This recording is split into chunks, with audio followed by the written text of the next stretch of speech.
পৰুৱাৰ বিলৈ। এদিন পুৱাই পৰুৱা ককাই ওলালে পিন্ধি উৰি, হাতত লাখুটি কান্ধত জলুঙা, চকুত চশমা আৰি। ধুতিৰ লগতে কটু পিন্ধিছে, ডিঙিত পিন্ধিলে তাই, সাজোনে কাচোনে পৰুৱা বৰুৱাক উকিল যেনহে পায়। এখুজি দুখুজি পদূলি মুখলৈ আগবাঢ়ি যায়, ভিতৰতে থকা পৰুৱানী বৌক দিলে বাই বাই।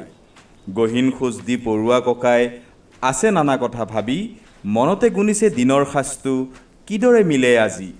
গৈ থাকোঁতে আলিৰ কাষতে মৌ এটোপাল পালে, হাতৰ লাখুটিৰে অকণমান আনি জিভাৰে চেলেকি খালে।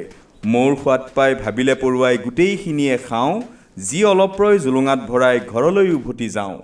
ইয়াকে ভাবি পৰুৱা ককাই মৌতে দিলে জাপ, মৌৰ আঠা লাগি জুৰুলি জুপুৰি সুঁৱৰিলে বাপ বাপ। হাতে ভৰিয়ে আঠা লগাত লৰিব নোৱাৰা হ'ল, উপায়হীন হৈ পৰুৱা ককাই তাতেই পৰি ৰ'ল। কিছু সময়ৰ পিছত দেখিলোঁ বুন্দাও ইফালে আহিল, বিৰাট জোখৰ মৌটোপাল দেখি তাৰো লোভ লাগিল।